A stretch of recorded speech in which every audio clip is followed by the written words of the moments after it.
موسیٰ 30 لیلۃ واتممناها ب10 فتم میقات ربہ 40 لیلۃ۔ یہاں پر دیکھیے حضرت موسیٰ علیہ السلام کی بات ہے، اور ہم نے موسیٰ سے یعنی حضرت موسیٰ علیہ السلام سے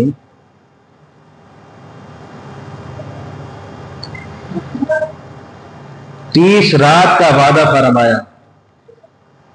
وَأَتْمَمْنَاهَا بِعَشْرٍ فَتَمَّ مِيقَاتُ رَبِّهِ 40 لیلۃ، اور ان میں 10 اور بڑھا کر پوری کی تو اس کے رب کا وعدہ پوری 40 رات کا ہوا۔ وقال موسیٰ لأخیہ ہارون اخلفنی فی قومی وأصلح ولا تتبع سبیل المفسدین، اور موسیٰ نے اپنے بھائی ہارون سے کہا میری قوم پر میرے نائب رہنا، وأصلح اور اصلاح کرنا، ولا تتبع سبیل المفسدین اور فسادیوں کی راہ کو دخل نہ دینا۔ ولما جاء موسیٰ لمیقاتنا وکلمہ ربہ قال ربی ارنی انظر الیک، اور جب موسیٰ ہمارے وعدے پر حاضر ہوا اور اس سے اس کے رب نے کلام فرمایا، عرض کی اے رب میرے مجھے اپنا دیدار دکھا کہ میں تجھے دیکھوں۔ قال لم ترانی، فرمایا تو مجھے ہرگز نہ دیکھ سکے گا، ولكن انظر الى الجبل فإن استقر مكانه فسوف ترانی،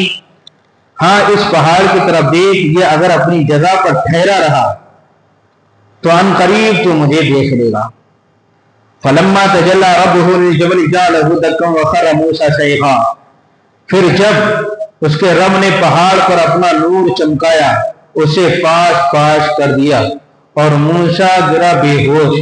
فلما آفاق قال سبحانک تبت الیک وانا اول المؤمنین، پھر جب ہوش ہوا بولا پاکی ہے تجھے، میں تیری طرف رجوع لایا اور میں سب سے پہلا مسلمان ہوں۔ یہاں پر ہم نے سنا یہ 9ویں پارے کے 7ویں رکوع کی آیت کریمہ ہے، اس میں بہت لمبی بحث ہے۔ اس میں اتنا سمجھیے، ان آیت کریمہ میں حضرت موسیٰ علیہ السلام کا قصہ بیان کر کے ہمارے نبی کی شان کو بیان کیا گیا۔ آج ایک جملہ کہتا ہوں، آپ لوگوں نے کبھی سنا نہیں ہوگا،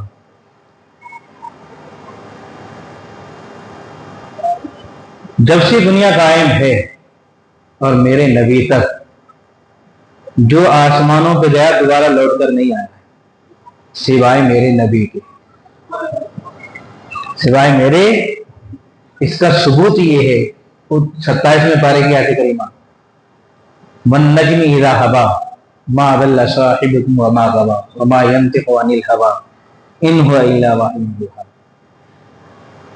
جو ستارہ اوپر گیا پھر آیا نیچے کو، اور اس سے مراد میرے نبی حضرت محمد مصطفیٰ صلی اللہ تعالیٰ علیہ وسلم۔ تو کئی طریقے سے شان نرالی ہے میرے نبی کی۔ یہاں پر حضرت موسیٰ علیہ السلام سے وعدہ لیا گیا کہ 30 راتوں کا تم آؤ تو تمہیں جو ہے طور سینا پر آؤ تو تمہیں جو ہے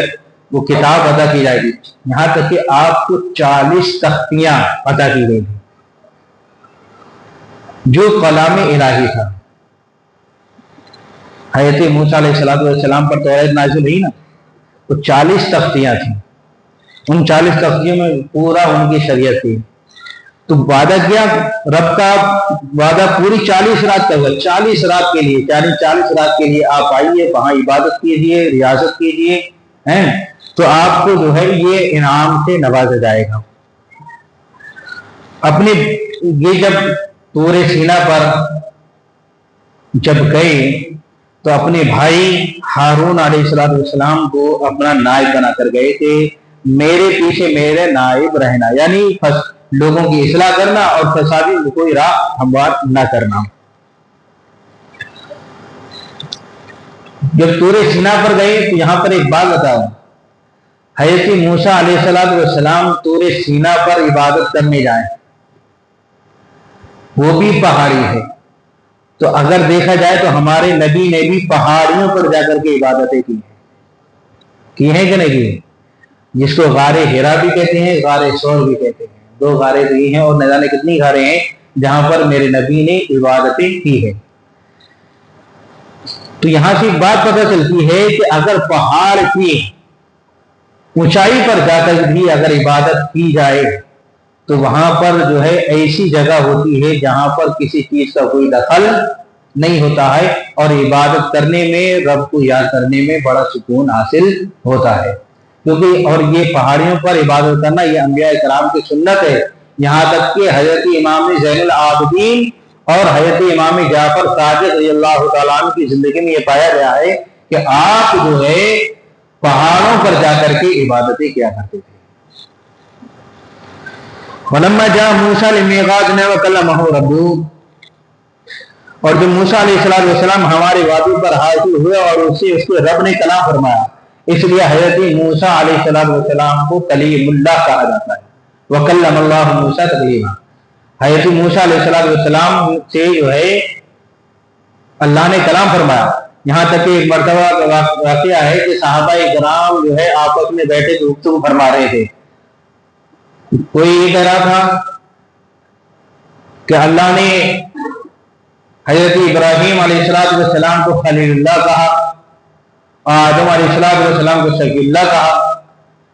موسیٰ علیہ السلام کو کلیم اللہ کہا، حضرت اسماعیل علیہ السلام کو ذبیح اللہ کہا۔ تو سرکار دو عالم صلی اللہ تعالیٰ علیہ وسلم تشریف لائے تو آپ نے فرمایا بے شک اللہ نے ان کو ان القابات سے نوازا ہے مگر تمہارے نبی کو حبیب اللہ کہا ہے۔ تمہارا نبی اللہ کا حبیب ہے۔ تو اس کے رب نے کلام فرمایا، اس لیے ان کو حضرت موسیٰ علیہ السلام کو کلیم اللہ کہا جاتا ہے۔ قال ربی ارنی انظر الیک، عرض کی اے میرے رب مجھے اپنا دیدار دکھا کہ میں تجھے دیکھوں۔ فرمایا تو ہرگز نہ دیکھ سکے گا۔ اب یہ رب کی طرف سے حکم ہے، حالانکہ دیکھیے انبیاء کرام کی شان ہوتی ہے، اور جب انبیاء کرام ہے تو ان کا عشق بھی اپنے رب کے ساتھ ویسے ہی ہوتا ہے۔ یہاں پر یہ دیکھنے کی ہے کہ میں تیری زیارت کرنا چاہتا ہوں، مجھے تجھے دیکھنا چاہتا ہوں۔ یہاں تک کہ تیسرے پارے میں جاؤ تو وہاں ایک آیت کریم ملتی ہے، وَإِذْ قَالَ إِبْرَاهِيمُ رَبِّ أَرِنِي كَيْفَ تُحْيِي الْمَوْتَىٰ، حضرت ابراہیم علیہ السلام نے عرض کی مولا کریم سے کہ مولا تو مردوں کو کیسے زندہ کرے گا؟ قَالَ أَوَلَمْ تُؤْمِنْ، تو رب کی طرف سے حکم ہوا کہ تمہیں ایمان نہیں ہے اس بات پر؟ تو کہا وَلَٰكِنْ يَطْمَعُ قَلْبِي، ایمان ضرور ہے مگر میں اپنے دل کو تسلی دینا چاہتا ہوں۔ تو انہوں نے حضرت ابراہیم علیہ السلام نے یہ تمنا کی تو مردوں کو کیسے زندہ کرے گا، تو انہیں دکھایا کہ ایسا ایسا کرو تو مردے ایسے میں مردوں کو زندہ کروں گا۔ اور یہاں یہ التجا ہے کہ یا الہی میں تیرا دیدار کرنا چاہتا ہوں، مگر رب کی طرف سے حکم یہ قال لن ترانی، تم مجھے نہیں دیکھ سکے گا، ولیکن انظر الی الجبل فإن استقر مکانہ فسوف ترانی، ہاں اس پہاڑ کی طرف دیکھ، یہ اگر اپنی جگہ پر ٹھہرا رہے تو ان قریب تو مجھے دیکھ لے گا۔ اب یہاں سے پتہ چلا اللہ نے ایک اشارہ دیا، یہ پہاڑ ہے، ہم اور آپ پہاڑ کو بہت مضبوط سمجھتے ہیں، اگر دیکھا جائے تو ہلا جلا بھی آتا ہے، زلزلہ بھی آتا ہے تو پہاڑ اپنی جگہ رکا رہتا ہے، اور اس زمین کو روکنے کے لیے کہ اس کا توازن ادھر ادھر نہ ہو، اس کو روکنے کے لیے پہاڑوں کی کھوٹے گاڑے ہیں تاکہ زمین اپنی جگہ پر قائم رہے، سمجھے؟ تو پہاڑ جو ہوتے ہیں بہت مضبوط ہوتے ہیں۔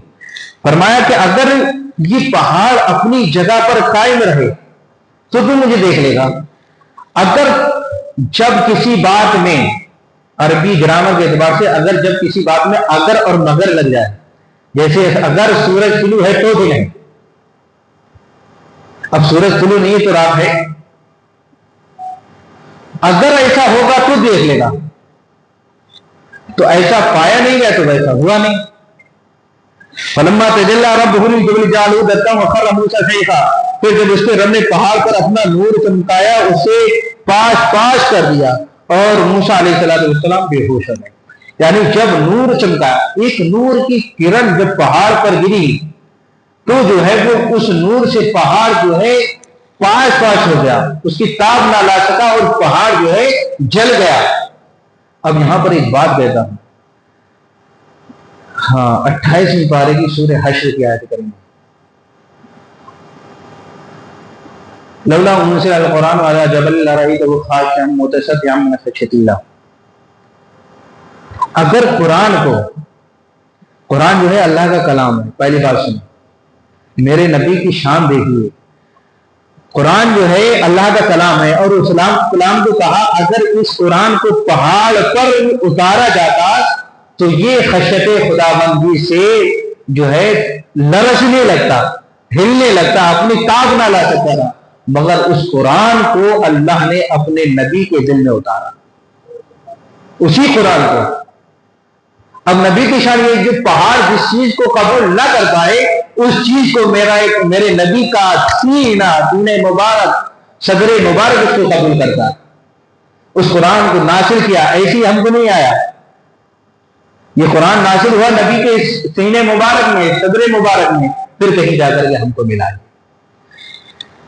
تو وہاں رب کی تجلی گرے تو کوئی طور جو ہے جل جائے، اور قرآن جیسا کلام نازل ہو تو اس کو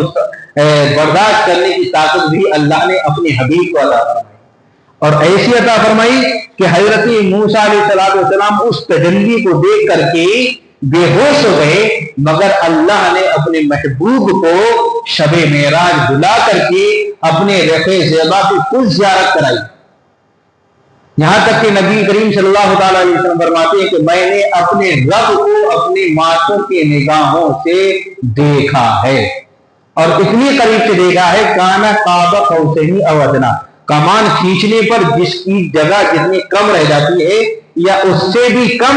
اتنی نزدیک سے میں نے اپنے رب کو دیکھا ہے۔ تو یہ دیکھنے کی وسعت بھی عطا کی میرے رب نے، اور نہ دیکھنے کا حکم بھی آیا تو میرے رب کی طرف سے، یہاں یہ کہہ دیا کہ تم نہیں دیکھ سکتی، اور وہاں خود اپنے محبوب کو اپنا دیدار کروایا۔ تو یہ نبی کی شان ہے، اور حضرت موسیٰ علیہ السلام کی بھی شان اعلیٰ ہے، ایسا نہیں، ان کی شان بھی اعلیٰ ہے، ایسا مت سمجھنا کہ حضرت موسیٰ علیہ السلام کی شان کم ہے، ان کی بھی شان اعلیٰ ہے، مگر نبی، ہمارے نبی حضرت محمد مصطفیٰ صلی اللہ علیہ وسلم کی شان، عظمت، رفعت، بلندی، مرتبہ سارے نبیوں میں اعلیٰ ہے۔